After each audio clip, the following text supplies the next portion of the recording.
Maya Ellis thought she'd found her fairy tale when the helicopter landed and revealed her date's hidden wealth. But what she discovered next would shatter everything she believed about love, trust, and the man she was falling for. In the glittering towers of Seattle, where billion-dollar families play games with ordinary hearts, one woman's quest for simple love becomes a dangerous battle between two men who both claim to protect her. When her controlling ex-boyfriend resurfaces with explosive evidence that her new lover has been lying about everything, including the building where she works, Maya must choose between the safety of familiar manipulation and the terrifying risk of trusting again. But some secrets run deeper than money, and some betrayals cut closer to the heart than she ever imagined. As the truth begins to unravel, Maya will learn that in the world of Seattle's elite, even love can be a weapon, and sometimes the person trying to save you is the one you should fear the most. The helicopter was just the beginning, but how this love story ends will depend on one woman's courage to see through the lies that surround her. If you're watching this story unfold, hit subscribe and tell me what city you're from, because love and betrayal look different everywhere. But the choice between fear and trust is universal. Maya Ellis smoothed her hands over her navy dress one more time and checked her phone. 6:30 on the dot. The rooftop restaurant buzzed with early evening energy, Seattle's skyline painting the backdrop in soft gold and purple. She'd arrived first, always did, on blind dates. It gave her a chance to settle in, find the best spot, and text Tasha that she'd made it safely. At Skyline Terrace, good table by the rail, we'll check in after. Tasha's response came back immediately. Get it, girl, but remember what we said about keeping your guard up. Maya smiled and slipped her phone into her purse. Tasha meant well, but sometimes her best friend worried too much. This was just dinner with a guy her colleague had set her up with. Luke something. A pilot, she'd been told. Nice enough to warrant a phone conversation that had lasted 2 hours last week. The elevator dinged behind her, and Maya turned to see a tall man in jeans and a navy windbreaker step onto the terrace. He had sandy brown hair that looked like he'd run his fingers through it, and kind eyes that crinkled at the corners when he spotted her and smiled. Maya? His voice was warm, a little nervous. That's me. She stood, extending her hand. His handshake was firm but gentle. Luke? Sorry, I'm a few minutes late. Traffic on the bridge was brutal. He gestured toward the empty chair across from her. This is a great spot. Maya settled back into her seat as he joined her. The waiter appeared almost immediately, and they ordered drinks, a glass of wine for her, beer for him. Luke folded his hands on the table and looked out at Elliott Bay, where ferries moved like slow, white birds across the darkening water. So, Maya said, Janet tells me you're a pilot. Luke nodded. Commercial helicopters, mostly. Tours, some cargo work, occasional emergency runs. He paused. What about you? Janet mentioned something about healthcare. I'm a massage therapist. I work at a hospice clinic downtown. Maya watched his expression carefully. Some people got uncomfortable when she mentioned her job. But Luke's face remained open, interested. That must be really meaningful work, he said. And hard sometimes. It is both of those things. Maya felt some of the tension in her shoulders ease. But I love it. There's something special about being able to bring comfort when people need it most. Their drinks arrived, and the conversation flowed easier than Maya had expected. Luke asked thoughtful questions about her work, and she found herself sharing stories she usually kept to herself. He told her about flying over the mountains at sunrise, about the moment when you lift off and the world spreads out below you like a map. I grew up in the city, Luke said, but there's something about being up there that makes everything feel possible. Like all the stuff that seems so important down here, traffic jams, deadlines, whatever just shrinks down to its real size. Maya smiled. That sounds peaceful. It really is. Luke took a sip of his beer. What about you? What makes you feel that way? The question caught her off guard. Most first dates stuck to safer topics, jobs, hobbies, funny stories. Well, she said slowly, sometimes after a really hard day at the clinic, I'll go sit by the water. Just watch the ferries and the birds. It reminds me that life keeps moving, you know, that there's always more to the story.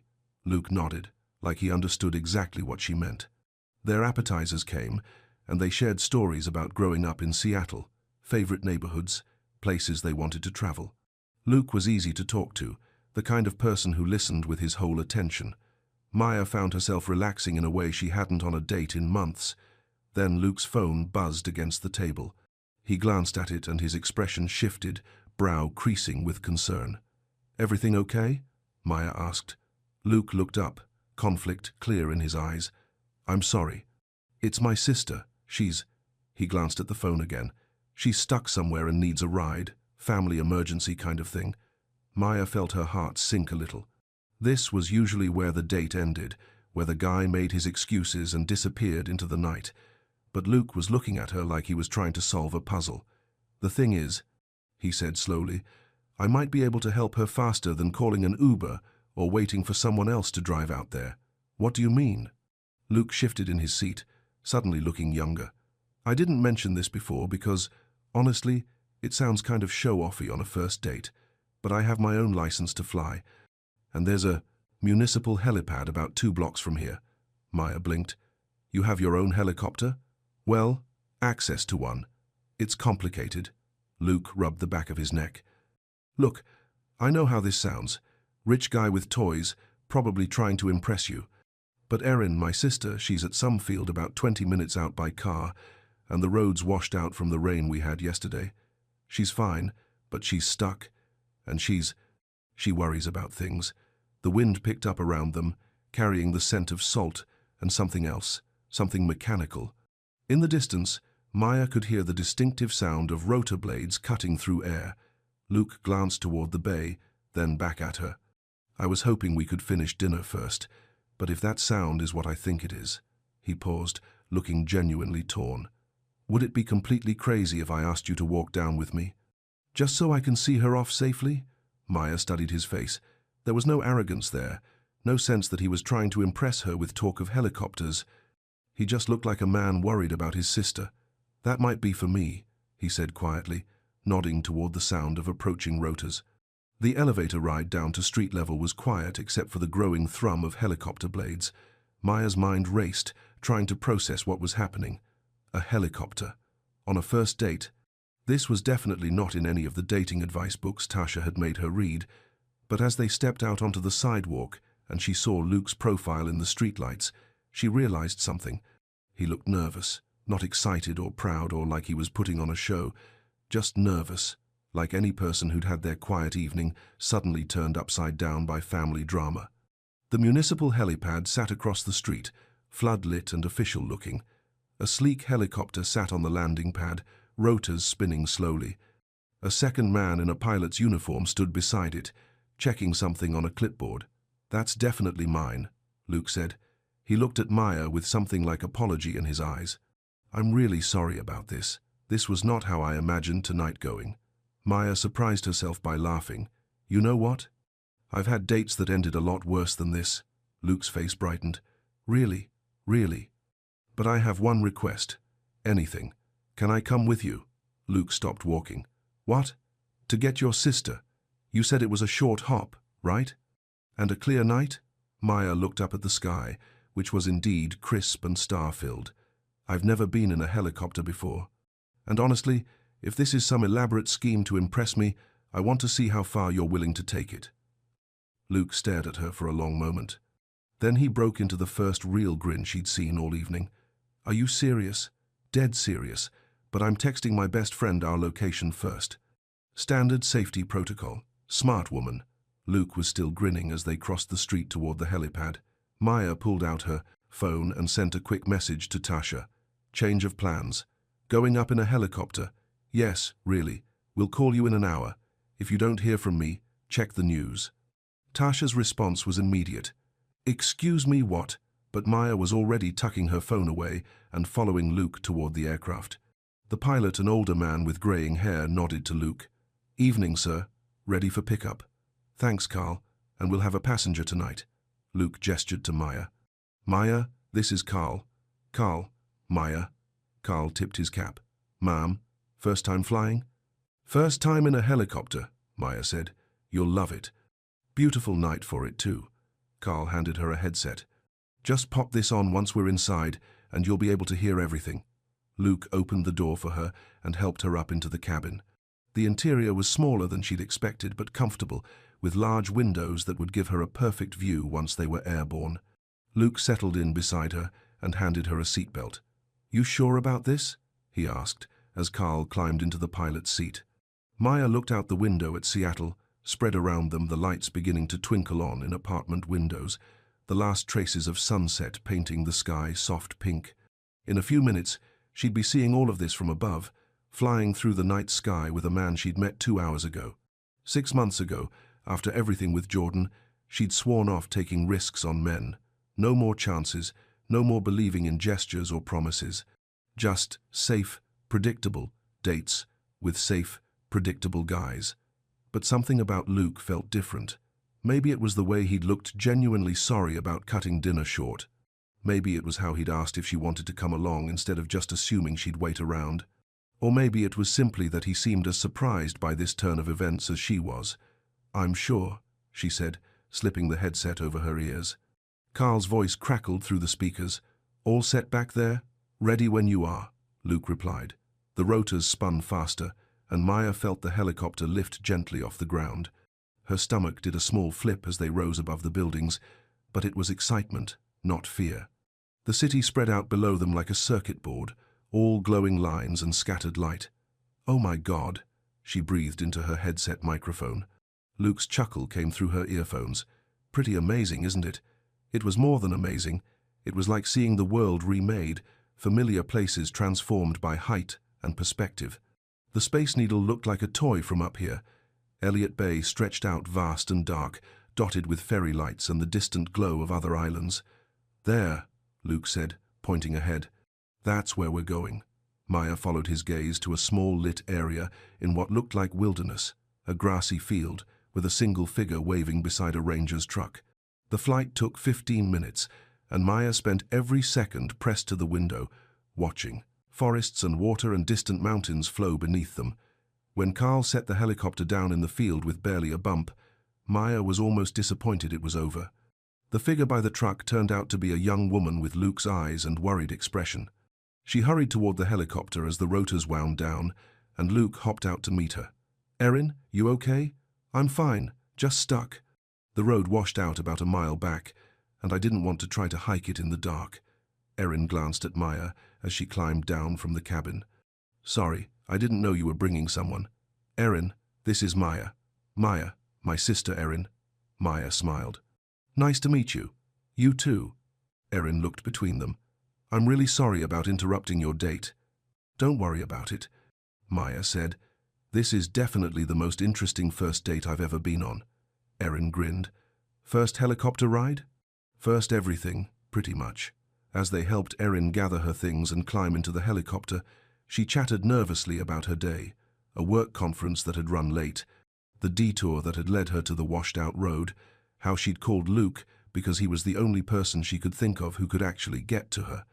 "The trust handles most of our properties out here," Erin said as they lifted off again. "But sometimes you need actual human help, you know?" Maya nodded, only half listening. She was too busy watching Seattle grow larger as they approached, the lights spreading out like spilled jewels. But something about Erin's words nagged at her, and she found herself thinking about the monthly statement that had come in the mail last week.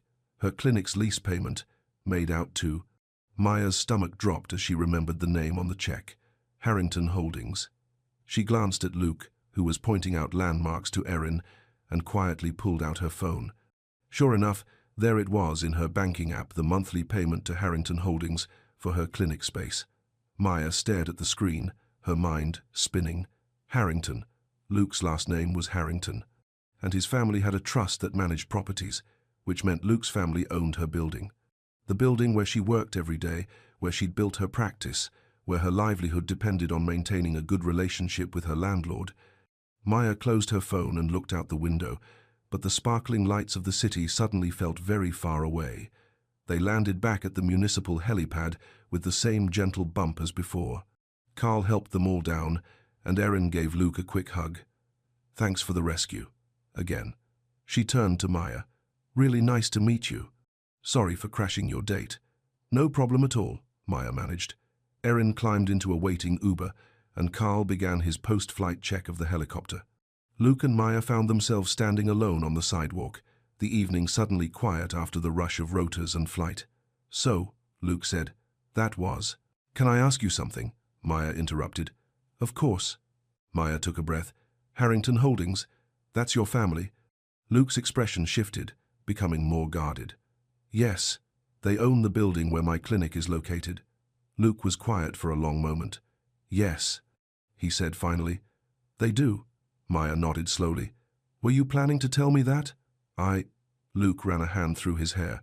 "Honestly, I was hoping it wouldn't come up.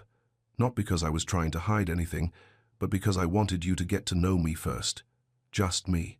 And what exactly is just you?" Luke looked down at his hands. "I'm a pilot. I love flying. I live in a one-bedroom apartment in Fremont that I pay for myself. I get my coffee from the same place every morning and tip the barista too much because she always remembers how I like it." He looked up at Maya. "I don't run the family business. I don't make decisions about leases or properties or any of that. I just fly helicopters and try to help my sister when she gets stuck places." Maya studied his face. He looked sincere, but then again, Jordan had looked sincere too when he'd promised he wasn't trying to control her life. "Maya," Luke said quietly, "I know how this looks. Rich guy, owns your building, takes you on a helicopter ride on the first date. It looks like I'm trying to impress you, or worse, like I'm trying to have some kind of influence over you. Are you?" "No." The word came out firm and immediate. "I don't want any influence over your life. I don't want to be involved in business decisions that affect you. If you want me to formally recuse myself from anything related to your building, I'll do that tomorrow." Maya felt some of the tension in her chest ease slightly. "You'd do that?" "Maya, I wanted a normal date with a woman I thought I might like spending time with. I still want that, if you'll let me." The sound of rotors was fading now, replaced by the ordinary noise of city traffic and distant music from restaurants. Maya looked at Luke standing in the glow of the street lamp, hands shoved in his pockets, waiting for her answer. "I need to think," she said finally. Luke nodded. "I understand. I had a good time tonight. The helicopter thing was amazing, but I need to process all of this." "Of course." Luke pulled out his phone. "Can I call you a ride home? I can take the bus." "Maya, please, let me at least do that." She considered arguing, then decided it wasn't worth the fight. "Okay." As they waited for the Uber, Luke said quietly, "I know you don't have any reason to trust me yet, but I meant what I said about the recusal thing. I'll take care of it tomorrow." Maya nodded but didn't answer. A few minutes later, she was in the back of a car watching Luke's figure disappear as they drove away, her mind still spinning with helicopters and family trusts and the memory of Jordan's voice saying, "I'm just trying to help you make better decisions." 40 minutes later, Maya sat in her kitchen with Tasha, both of them clutching mugs of tea like lifelines. "So let me get this straight," Tasha said. "Not only did this guy have access to a helicopter on your first date, but his family also happens to own your building. That's about the size of it. And you got in the helicopter anyway." "I got in the helicopter anyway." Tasha shook her head. "Girl, you are either crazy or brave. I can't decide which." "Maybe both." Maya stared into her tea. "Tasha, what if I'm making the same mistake again?" "With Jordan?" Tasha's voice sharpened. "Maya, that was completely different." "Was it?" "Rich guy, has power over aspects of my life, seems really nice at first." "Stop." Tasha set down her mug and looked directly at Maya. "Jordan spent 6 months slowly taking control of every part of your life. He started with suggestions about your schedule and ended up trying to manage your money and your friendships. This guy, what did you say his name was?" "Luke." "This Luke guy took you on a rescue mission for his sister and offered to recuse himself from business decisions about your building. Those are not the same thing," Maya wanted to argue, but she couldn't deny that Tasha had a point. Jordan had never offered to step back from anything. If anything, he'd always found ways to insert himself deeper into her life. "So what do you think?" Maya asked. "I think," Tasha said carefully, "that you should judge him by how he treats you, not by his family's bank account. Did he make you feel safe tonight?" Maya thought about it. Even when she'd been nervous about the helicopter ride, even when she'd learned about the building ownership, Luke had never pushed her. He'd asked permission, offered alternatives, accepted her need to think. "Yeah," she said. "He did. Then maybe give him a chance to prove he's different." Maya's phone buzzed against the table. A text from Luke. Recusal paperwork in motion. "No rush, sleep well." Maya showed the text to Tasha, who raised her eyebrows. "Well, that was fast." "Yeah." Maya tucked her phone away. It was. The next morning, Maya woke to sunlight streaming through her bedroom windows and the memory of flying over the city lights. For a few seconds, she almost thought she'd dreamed the whole thing. Then her phone buzzed with a notification, and reality came rushing back. The notification was from Seattle Neighborhood Blog, a local website that covered everything from restaurant openings to street festivals to gossip about notable residents. Maya rarely read it, but she'd signed up for notifications months ago when they'd done a helpful series about small business resources. This notification made her blood run cold. The headline read, "Helipad Romeo and his mystery date." With shaking fingers, Maya opened the article. There, in full color, was a photo of her standing at the rail of the restaurant terrace, wine glass in hand, looking out over the bay. The photo was clearly taken from another building, probably with a telephoto lens. The article was short, but detailed. Last night, local helicopter pilot Luke Harrington was spotted treating a lucky lady to dinner and an aerial tour of the city. The mystery woman, seen here enjoying the view from Skyline Terrace, joined Harrington for what appeared to be a rescue mission to collect a stranded family member. While the identity of Harrington's date remains unknown, witnesses report that she seemed right at home in the aircraft. Given the Harrington family's well-documented wealth and property holdings throughout the Seattle area, we can only imagine what other surprises this romance might hold. The comments section was already filling up with speculation. Someone had recognized the restaurant. Another commenter wondered if Maya was another gold digger. A third suggested that Luke was finally settling down. Maya felt sick. She set the phone face down on her nightstand and pulled a pillow over her head, but she could still hear it buzzing with more notifications. After 10 minutes of trying to pretend this wasn't happening, Maya forced herself to get up and face the day. She had patients to see, people depending on her. She couldn't hide in bed because some blogger had decided her private life was public entertainment. But as she got ready for work, Maya couldn't shake the feeling that the simple, normal connection she'd felt with Luke the night before had just become very complicated. The afternoon brought another test she hadn't expected. Luke had texted asking if she'd meet him and his mother for coffee, nothing formal, just a quick introduction, since he believed in being transparent about the people in his life. Maya had agreed, partly because she respected the honesty and partly because she wanted to see what kind of woman had raised Luke. Vivian Harrington turned out to be a petite woman in her 50s with silver hair and sharp eyes. She wore a simple navy blazer and pearl earrings, and her handshake was firm without being aggressive. "Maya," she said with a polite smile, "how lovely to meet you." They settled into a quiet corner of a cafe in Pike Place Market, the kind of place that served artisanal coffee and overpriced pastries. Maya ordered a simple latte. Vivian chose Earl Grey tea. "So, Maya," Vivian said once they'd been served, "what do you do for work?" "I'm a massage therapist," Maya replied. "I work at a hospice clinic downtown." Vivian's eyebrows lifted slightly. "How? Noble. That must be quite demanding work." There was something in her tone, not dismissive exactly, but not entirely warm either. Maya couldn't tell if Vivian was being polite or if there was judgment hiding under the careful words. "It is demanding," Maya agreed, "but it's also really rewarding. There's something special about being able to bring comfort to people during difficult times." "I'm sure there is." Vivian stirred her tea with a small silver spoon. "And you've lived in Seattle long?" "My whole life. Born and raised in Capitol Hill." "How nice. A local girl." Again, that careful tone that could mean anything. Luke jumped in with questions about Maya's neighborhood, and the conversation shifted to safer ground favorite restaurants, changes in the city over the years, the challenges of parking downtown. Vivian participated but didn't warm up, and Maya found herself working harder than she should have to keep the conversation flowing. As they prepared to leave, Vivian touched Luke's arm. "Walk me to my car," she asked. Maya stood to gather her purse, and Vivian's voice carried just far enough for her to hear. "Some people see dollar signs, sweetheart." Maya's face burned.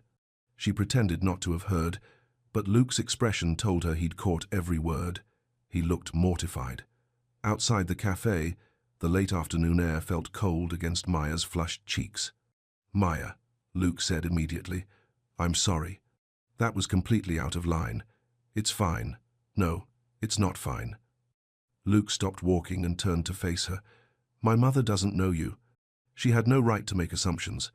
Maya appreciated that he wasn't making excuses for Vivian, but the damage was done. She could feel the careful walls she'd started to lower going back up, brick by brick.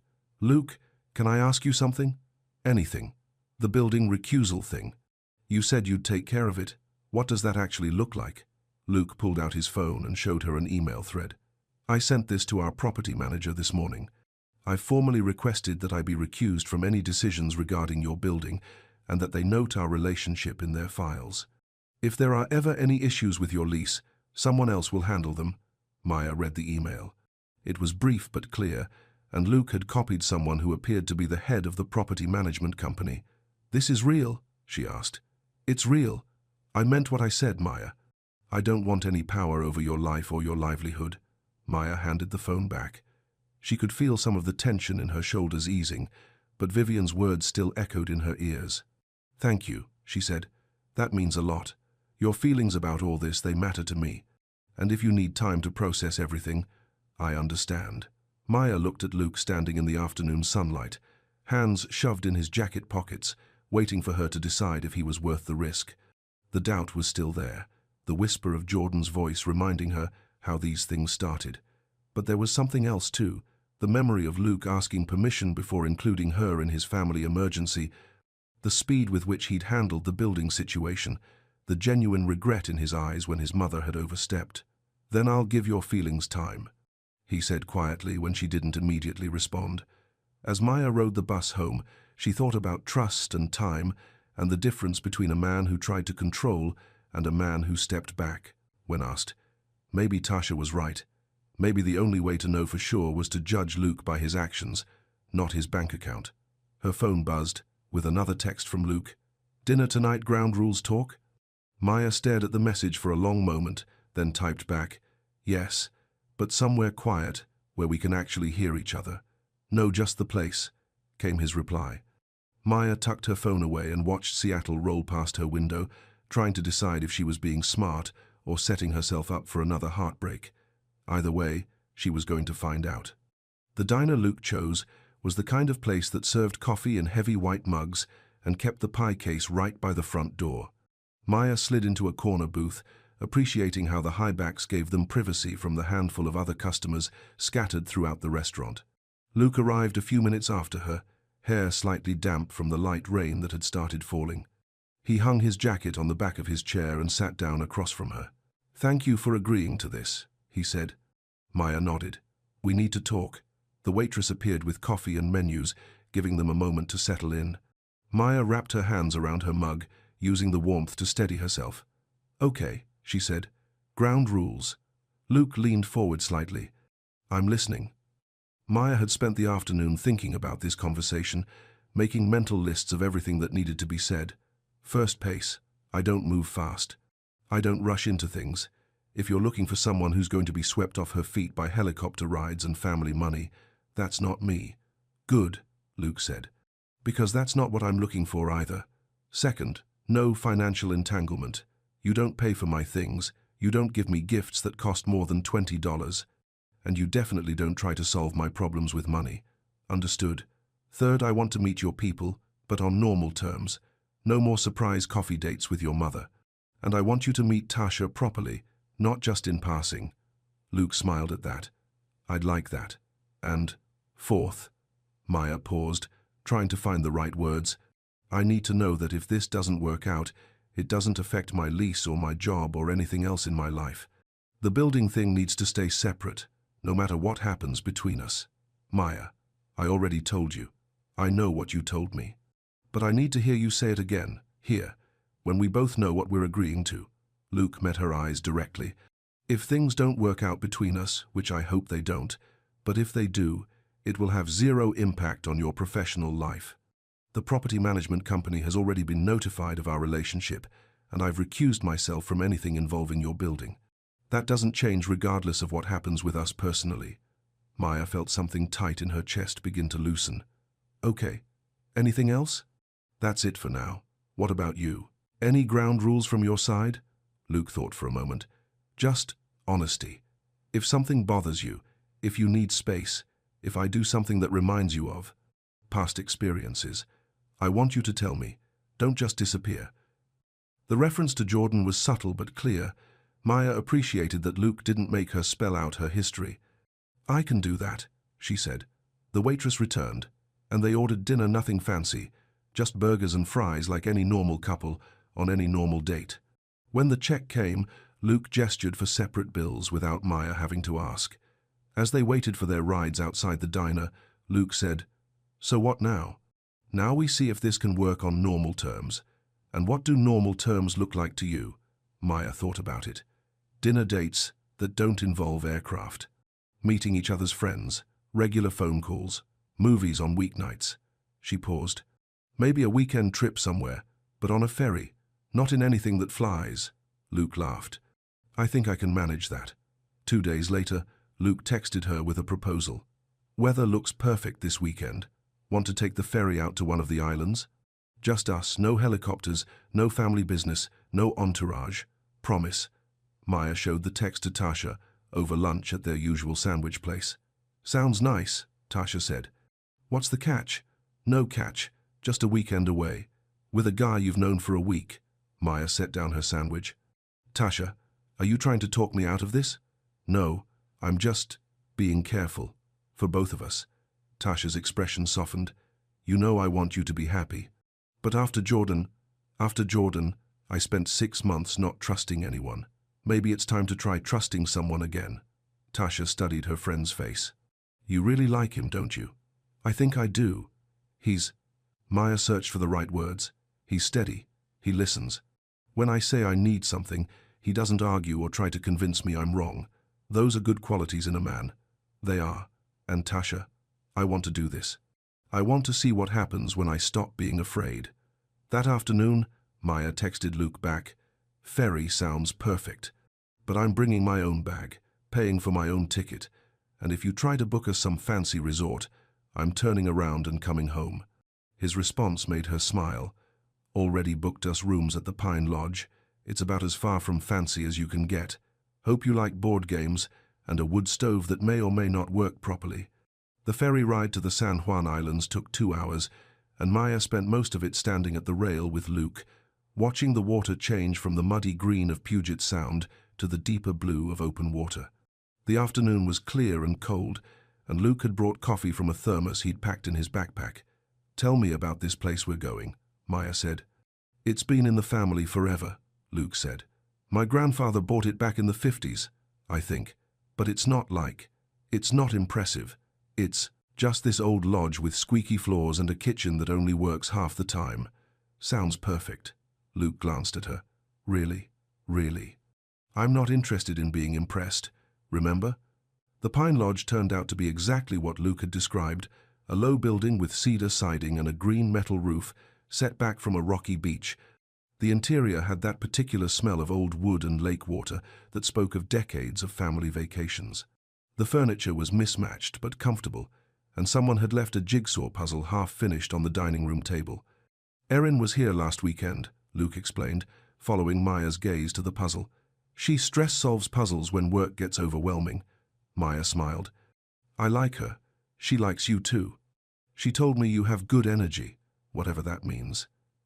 They spent the evening like any normal couple on a normal vacation, lighting the wood stove after Luke spent 20 minutes remembering how the damper worked, making grilled cheese sandwiches when they discovered the stove's front burner was broken, playing Scrabble at the kitchen table while rain drummed on the roof. So tell me about your family, Luke said as Maya added up her score. Not much to tell. My parents live in Portland now. My dad's retired from the post office and my mom teaches 3rd grade. I have a brother in California. He's a software engineer. Maya drew new letter tiles from the bag. Very normal, very boring. Sounds nice. It is nice. What about yours? Besides Erin and your mother, I mean. Luke was quiet for a moment, arranging his letters on the tile rack. My dad died when I was in college. Heart attack, completely sudden. Everything changed after that. I'm sorry. Thanks. It's been 10 years now, but sometimes it still feels recent. Luke placed a word on the board, flight, and Maya calculated his points. That's when I started flying, actually. After he died, I needed something that was just mine, you know? Something that had nothing to do with family expectations or business obligations. Maya understood. After Jordan, she'd thrown herself into her work at the hospice for similar reasons, needing something that belonged completely to her. Is that why you don't work for the family business? Partly. But mostly it's because I'm not built for it. Erin's the one with the head for management and investments. I just like being in the air. They played 3 games, and Luke won 2 of them, though Maya suspected he let her win the 3rd. By the time they called it a night, the rain had stopped, and stars were visible through the kitchen windows. Thank you for today, Maya said, as they turned off the lights downstairs. Thank you for saying yes. Maya's room was small and simple, with a view of the water and a quilt that looked like it had been made by someone's grandmother. She fell asleep listening to waves against the rocks and woke up to sunshine streaming through white curtains. Downstairs, Luke was already up, standing in the kitchen with a cup of coffee and a slightly frustrated expression. Please tell me you know how to make pancakes without a working front burner, he said. Maya laughed. I think I can figure something out. They spent the morning solving Erin's puzzle, a landscape of mountains and wildflowers that required careful attention to tiny details. Luke was good at finding edge pieces. Maya had an eye for color patterns. They worked together easily, conversation flowing between comfortable silences. Can I ask you something? Luke said as they sorted through pieces looking for purple flowers. Sure. What was he like? Your ex, I mean. You don't have to answer if you don't want to, but I keep feeling like I'm stepping on landmines without knowing where they are. Maya set down the puzzle piece she'd been holding. It was a fair question, and Luke had been patient with her careful boundaries. Jordan, she said slowly. He was charming, smart, successful. He made me feel like I was special, like he saw something in me that other people missed. Luke waited, not pushing, but gradually he started having opinions about my life. Suggestions about how I could be better, happier, more successful. He wanted to help me invest my money, thought I should move to a nicer neighborhood, had ideas about how I should run my practice. Maya picked up another puzzle piece, turning it over in her fingers. It all sounded reasonable when he said it. He made it seem like he just wanted what was best for me. But it wasn't, Luke said quietly. No, it was about control. By the end, I felt like I couldn't make any decision without checking with him first. And when I finally tried to pull back, he made it clear how much of my life he'd managed to insert himself into. Luke nodded.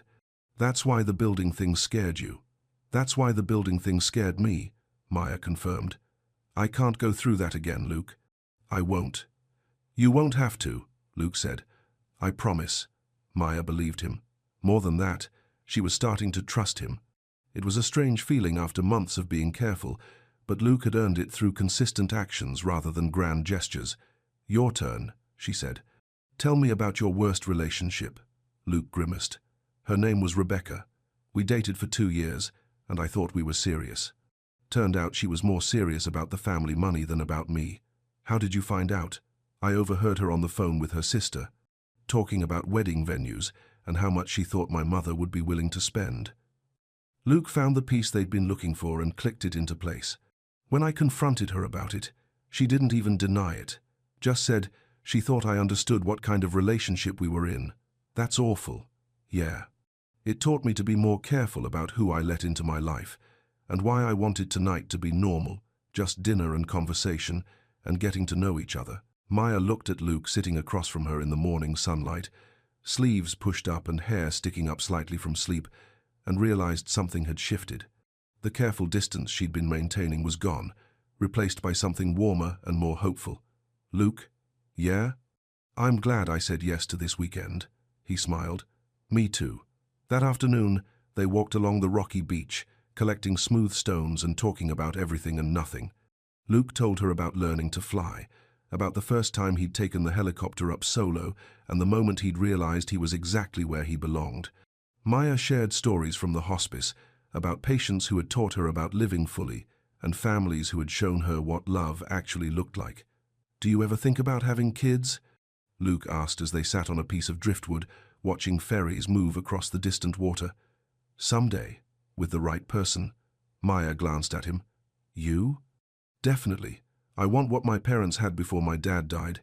That kind of partnership where you're both just solid together, you know?" Maya knew. She'd seen it in some of the families at the hospice couples who could communicate with a look, who faced the hardest moments together without losing each other. "What would that look like to you?" she asked. Luke was quiet for a moment, skipping a stone across the calm water.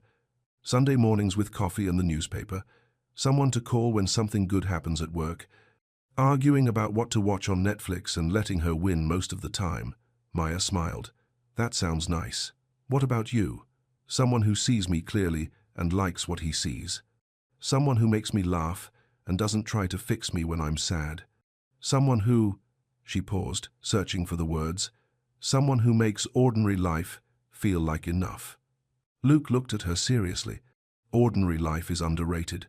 I think so too." As the sun started to set, they made their way back to the lodge.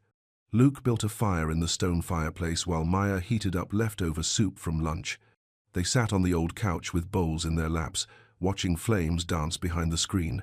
"Maya," Luke said quietly, would it be okay if I kissed you?" Maya set down her empty bowl and turned to face him. Luke was looking at her with that same careful attention he'd shown all weekend, waiting for her answer without assuming anything. "I think that would be okay," she said. The kiss was gentle and unhurried, the kind of first kiss that felt like a question being answered. When they broke apart, Maya felt something settle into place, like a piece of herself she hadn't realized was missing. "So," Luke said, his forehead resting against hers. "So," Maya agreed. "I know we said we'd take things slow." "We are taking things slow," Maya interrupted. "This is what slow looks like." Luke smiled. "I like slow." They stayed up late that night, talking by the dying fire about their hopes for the groom, future, about places they wanted to travel and dreams they hadn't shared with anyone else. Maya told Luke about her plan to eventually open her own practice, specializing in grief counseling. Luke shared his idea of someday starting a small charter service, nothing fancy, just helping people get where they needed to go. "We should probably talk about being exclusive," Maya said as the fire burned down to embers. "I was hoping you'd bring that up," Luke said, "because I'm not interested in dating anyone else." "Good, because I'm not either." They decided to head to bed before the fire died completely, and Luke walked Maya to her room like the gentleman he'd proven himself to be all weekend. "Thank you for this," Maya said, hand on her doorknob. "Thank you for trusting me with it." Maya slept deeply that night, lulled by the sound of waves and the knowledge that she was exactly where she wanted to be. The next morning brought a ferry schedule and the reality of returning to their ordinary lives. As they packed their small bags and tidied up the lodge, Maya felt reluctant to leave this peaceful bubble they'd created. "We should probably talk about what happens now," she said as Luke turned off the water heater. "What do you want to happen now?" Maya considered. "I want to keep seeing you. I want to meet your friends and introduce you properly to mine. I want normal dates and phone calls and all the regular stuff." "That sounds perfect. But no moving in together for at least 6 months. No shared bank accounts, ever. And if you want to take me somewhere that requires a helicopter, you ask first." Luke grinned. "Deal. But just so you know, most of my favorite places are accessible by car." As they waited for the ferry on the small island dock, Maya felt her phone buzz back to life as it connected to cellular service. Several missed messages appeared, but one made her blood run cold. 3 texts from Jordan, sent the night before. "Saw your photo in that blog post. Interesting choice. He's buying you, you know. Guys like that don't date girls like you for any other reason. Call me when you're ready to be realistic about this." Maya's hands shook as she stared at the messages. Luke noticed immediately. "Everything okay?" Maya showed him the texts, watching his expression darken as he read them. "Who is this?" he asked quietly. "Jordan, my ex." Luke handed her phone back carefully. "What do you want to do?" The question caught Maya off guard. Jordan had always told her what to do about problems. Luke was asking what she wanted. "I want to block his number," she said. "But first I want to respond." "Okay," Maya typed quickly. "Stop contacting me. We're done, and I've moved on. Don't text me again." Then she blocked Jordan's number and deleted the message thread. "There," she said, tucking her phone away. "Done." Luke nodded approvingly. "Good for you." As their ferry approached the dock, Maya realized something important. For the first time in months, she'd dealt with Jordan's attempts at manipulation without doubting herself, without questioning her judgment, without feeling like she needed someone else to tell her what to think. Maybe that was what healing looked like, not the absence of challenges, but the confidence to handle them yourself. "Luke," she said as they boarded the ferry. "Yeah? I'm really glad I met you." Luke smiled and took her hand as they found seats by the windows. "I'm really glad you got in the helicopter." The ferry pulled away from the dock, carrying them back towards Seattle and whatever came next. Maya watched the island shrink behind them and realized she wasn't afraid of the future anymore. Whatever challenges lay ahead, she had the tools to handle them. And if she was very lucky, she wouldn't have to handle them alone. But as beautiful as the weekend had been, Maya couldn't shake the feeling that Jordan's texts were just the beginning. She had a feeling that choosing happiness was going to require more courage than she'd realized. The ferry ride back to Seattle felt different than the trip out. Maya and Luke stood at the rail again, but this time there was an easiness between them that hadn't existed before. They'd crossed some invisible line over the weekend, moving from careful strangers to something that felt like the beginning of real partnership. But as the Seattle skyline grew larger ahead of them, Maya felt her phone buzzing insistently in her pocket. When she finally checked it, her stomach dropped. 7 missed calls from an unknown number. When she listened to the first voicemail, Jordan's voice filled her ear, smooth and reasonable as ever. "Maya, I know you blocked my number, but I'm worried about you. I saw that blog post, and I've been doing some research on this Harrington family. There are things you need to know. Call me back." Maya deleted the message without listening to the others and showed Luke the call log. "He's persistent," Luke said quietly. "He always was." Maya turned her phone to silent and tucked it away. "Let's not let him ruin what's left of our weekend." But privately, Maya felt the familiar twist of anxiety in her stomach. She knew Jordan well enough to recognize this pattern. He wasn't going to just disappear because she'd asked him to. When Jordan wanted something or someone, he was relentless. Back in her apartment that evening, Maya unpacked her small bag and tried to focus on the good parts of the weekend. The easy conversations with Luke, the way he'd asked before kissing her, the comfortable silence as they'd worked on Erin's puzzle together. But her phone kept buzzing with calls from different numbers, and Maya finally turned it off entirely. Tasha arrived an hour later with takeout Chinese food and a determined expression. "Okay," she said, settling onto Maya's couch with containers of lo mein and orange chicken. "Tell me everything, and I mean everything." Maya found herself smiling as she described the weekend, the rustic lodge, the broken stove, the long conversations by the fire. Tasha listened with growing approval. "He sounds like a keeper," she said when Maya finished. "What's that look on your face?" "Jordan's been calling all evening. Different numbers, so I can't block them all." Tasha's expression hardened. "What does he want?" "I don't know. I haven't been answering." "Good. Keep not answering." Tasha stabbed at her orange chicken with more force than necessary. "That man needs to learn that no means no." Maya's phone, even though it was turned off, felt like a weight in her purse. "What if he doesn't stop?" "Then we deal with it. But Maya, you can't let him scare you away from Luke, not when you're finally happy." That night, Maya lay awake thinking about happiness and how fragile it felt. She'd spent months building walls around her life, keeping herself safe from men like Jordan. But walls that kept out pain also kept out joy. Luke was asking her to be brave enough to try again, and Maya wanted to be that brave. She just hoped Jordan would let her. The next morning brought a new challenge Maya hadn't expected. When she arrived at her clinic, there was an email waiting from the building's property management company. Asterisk, "Dear Miss Ellis, we wanted to inform you of some changes to the ownership structure of your building. Effective immediately, your lease will be managed by Seattle Community Properties, a local company with a focus on supporting small businesses and community healthcare providers. This change will have no impact on your lease terms or rental amount. If you have any questions, please contact our new property manager, Janet Chen, at the number below. Best regards, Harrington Holdings Management Times. Maya read the email twice, then reached for her phone to call Luke. "Did you see the email about the building?" she asked when he answered. "I saw it. How do you feel about it?" Maya considered, confused. "What does this mean exactly?" "It means I sold my family's stake in that building to a company that specializes in supporting small healthcare businesses.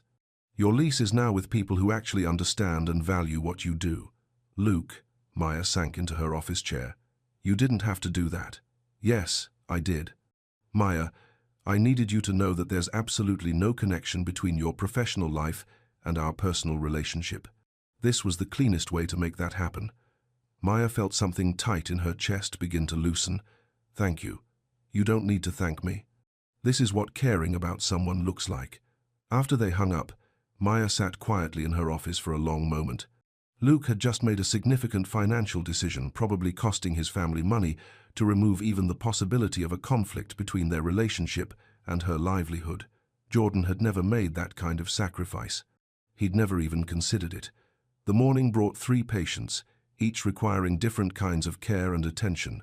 Maya threw herself into the work, grateful for the distraction, but during her lunch break, her phone rang with yet another unknown number.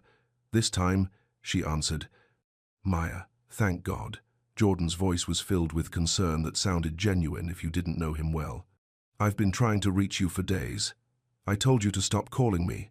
"I know, but this is important." "Maya, I've been looking into this Harrington family, and there are things you need to know." "I'm hanging up now." "Wait." Jordan's voice sharpened slightly. "Did you know that Luke Harrington's family owns half the commercial real estate in Capitol Hill, including the building where your clinic is located?" "Not anymore, they don't." There was a pause. "What do you mean?" "I mean, it's none of your business, Jordan." "Stop calling me." "Maya, listen to me. Men like that don't give up control. If he's made you think he's stepping back from anything, he's lying. Rich men don't actually give up power, they just get better at hiding it." Maya felt her resolve waver slightly.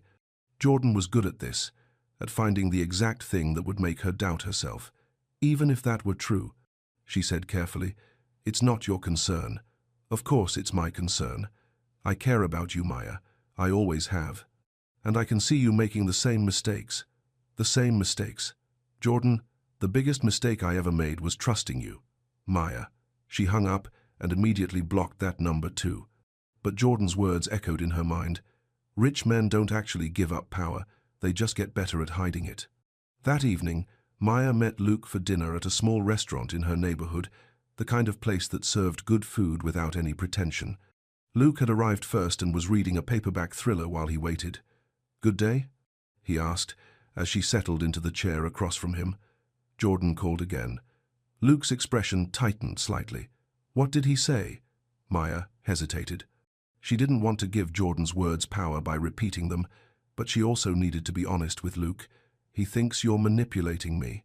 He says rich men don't actually give up control, they just hide it better." Luke was quiet for a long moment. "What do you think?" "I think Jordan's trying to make me doubt my own judgment, but I also think," Maya took a breath, "I think I need to see proof that you really did sell the building stake." "Of course." Luke pulled out his phone and scrolled through his emails. "Here's the purchase agreement, and here's the confirmation from our lawyer that the sale went through this morning." Maya read through the documents. Everything looked legitimate, but she wasn't a lawyer. "Luke, would you mind if I had a friend of mine look at these? Someone who understands legal documents?" "Not at all. In fact, I'll do you one better." Luke took his phone back and typed quickly. "I'm forwarding these to you right now, along with the contact information for Janet Chen at Seattle, Community Properties, and the lawyer who handled the transaction. Call any of them, ask any questions you want." Maya felt the tight knot in her stomach begin to ease. "Thank you." "Maya, I need you to understand something. I will never ask you to just trust me about something you can verify for yourself. If you want proof, you should have proof." This was so different from Jordan's approach that Maya felt slightly dizzy. Jordan had always gotten offended when she'd questioned him, had made her doubt herself for wanting evidence. "What if I want to call them all?" she asked. "What if I want to see every document and talk to every person involved?" Luke smiled. "Then I'll give you their numbers and let you take all the time you need." Maya stared at him. "Just like that?" "Just like that. And you won't get angry or tell me I'm being paranoid or difficult?" "Maya, you're protecting yourself." "That's not paranoid, that's smart." Maya felt tears prick at her eyes. When had someone last supported her instinct to be careful instead of telling her she was overreacting?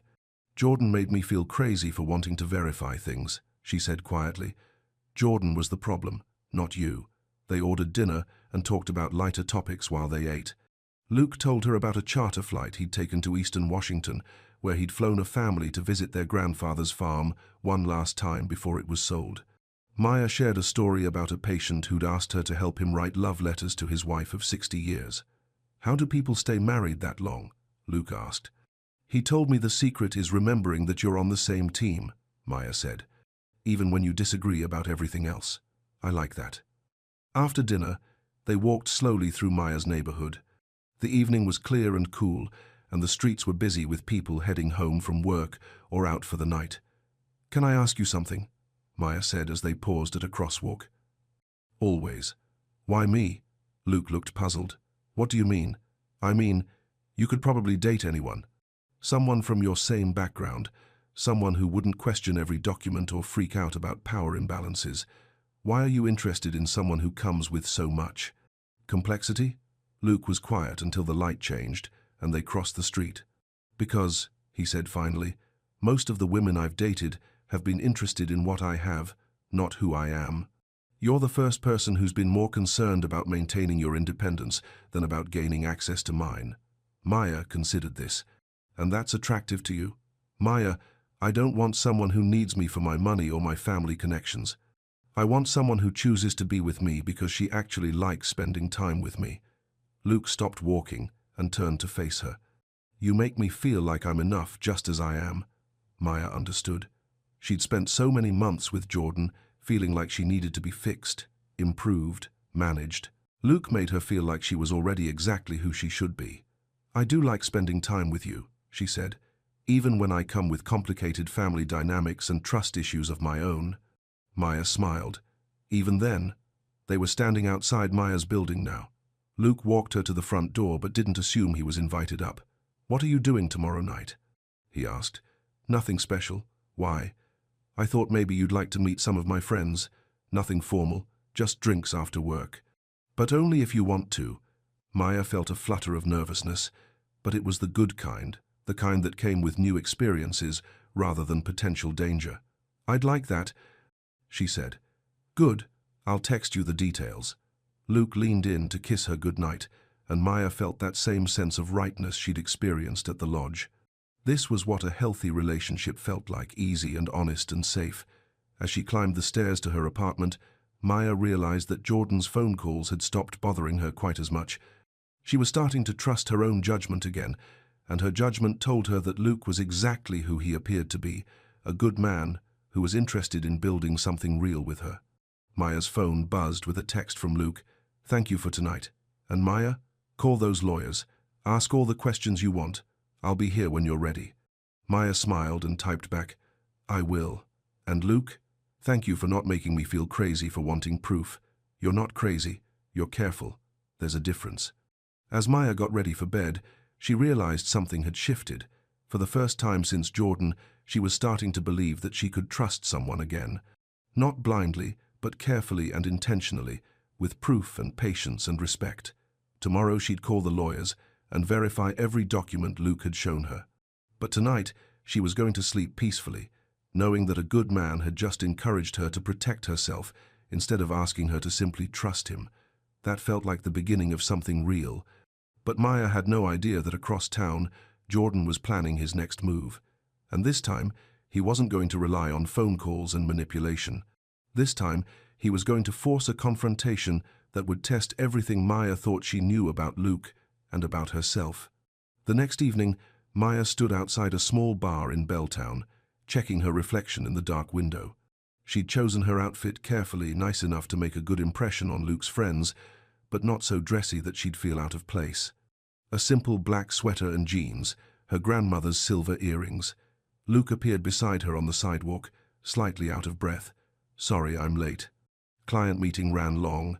He looked her over and smiled. "You look beautiful. Thank you. I'm nervous." "Don't be.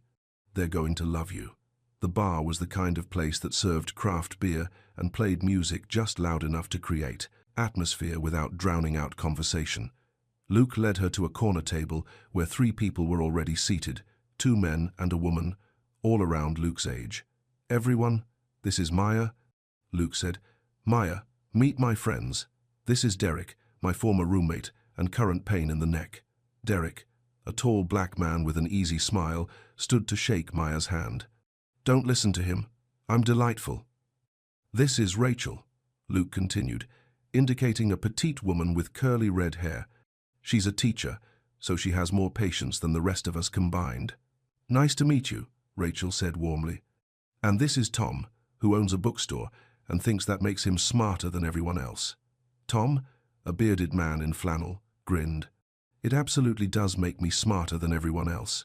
Maya relaxed as they all laughed.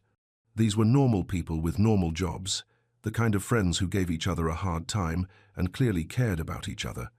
"So, Maya," Derek said as they settled back into their seats, "Luke tells us you're a massage therapist." "I work at a hospice clinic," Maya confirmed. Rachel's expression grew more serious. "That must be incredibly meaningful work. And difficult." "It is both," Maya said, "but I love it. There's something special about being able to bring comfort to people during the hardest time in their lives." "Luke said you're amazing at it," Tom added. "He's been talking about you non-stop for 2 weeks." Luke's face reddened slightly. "Thanks for that, Tom." "What? It's true. We were starting to think you'd never find someone who could put up with your helicopter obsession." Maya laughed. "The helicopter thing was definitely a surprise." "Please tell me you have embarrassing Luke stories," Derek said. "We need ammunition, Derek," Rachel warned, but she was smiling. "Actually," Maya said, "I'm more interested in hearing your embarrassing Luke stories." The next hour passed quickly as Luke's friends shared tales of college mishaps and weekend adventures.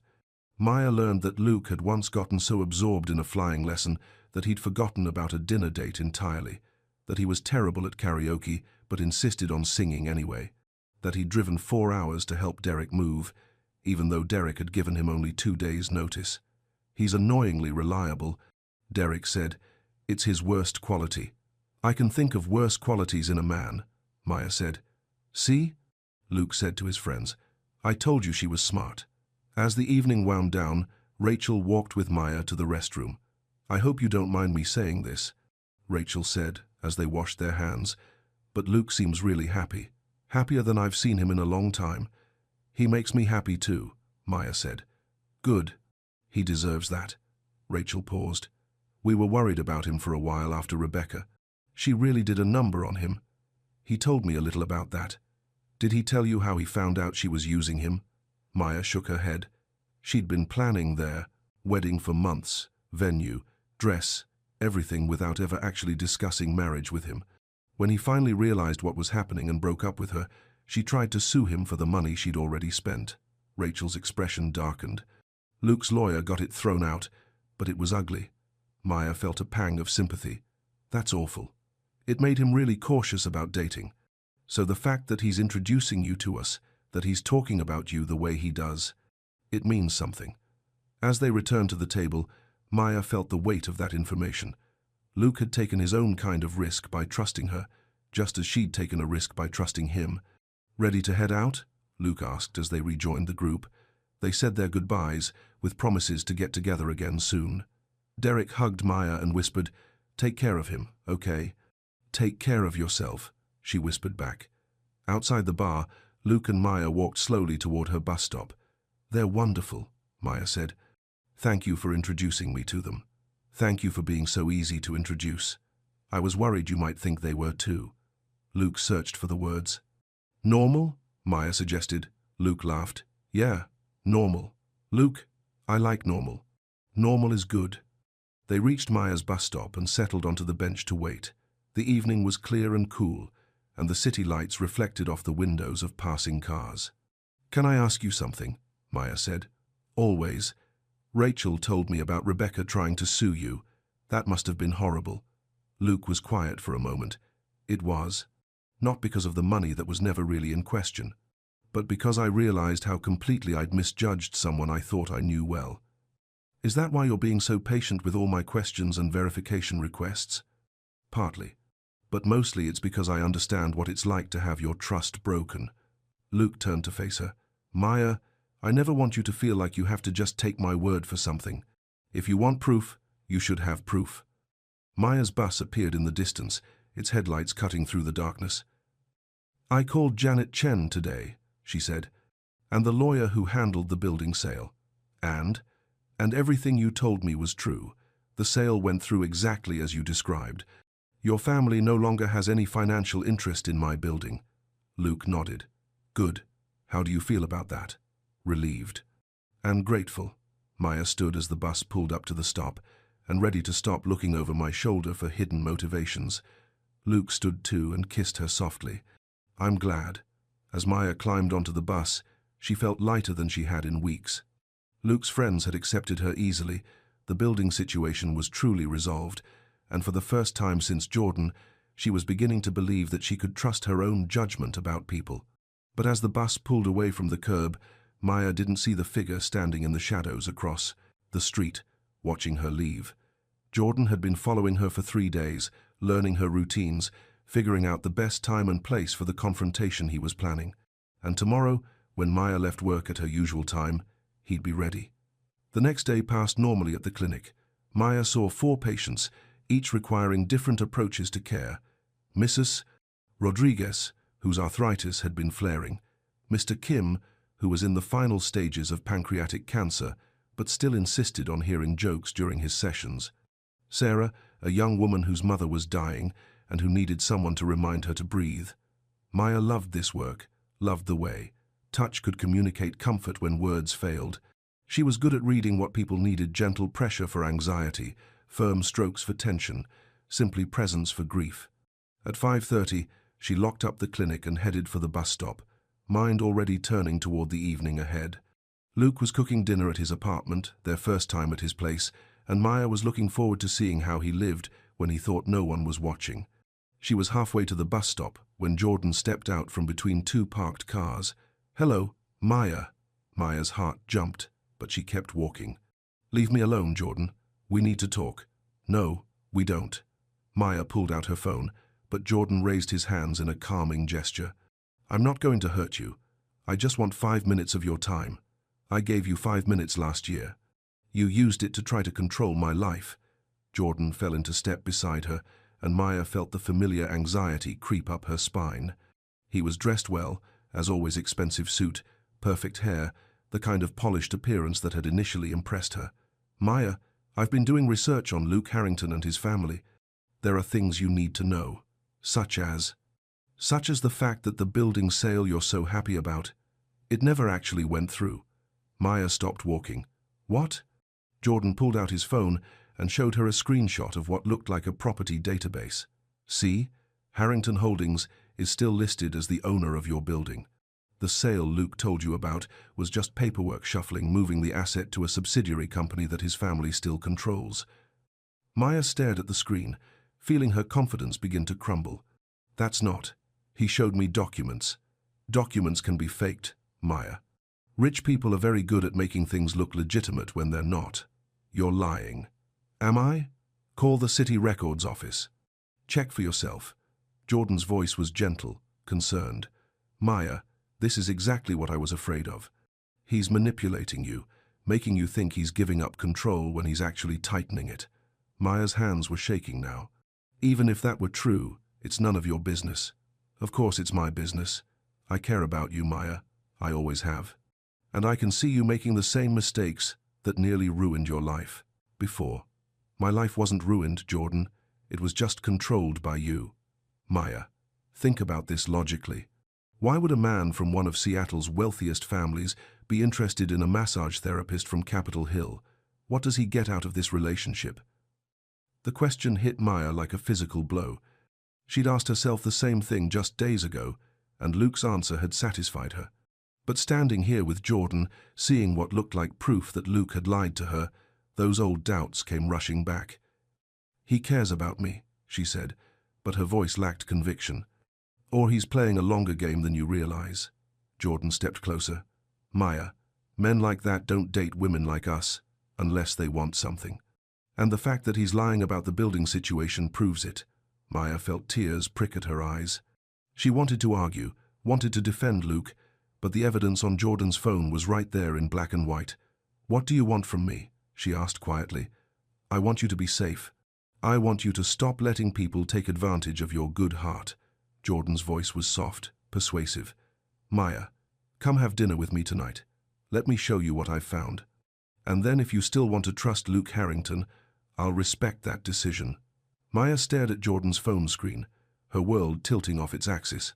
If Luke had lied about the building sale, what else had he lied about? The recusal paperwork? His feelings for her? Everything?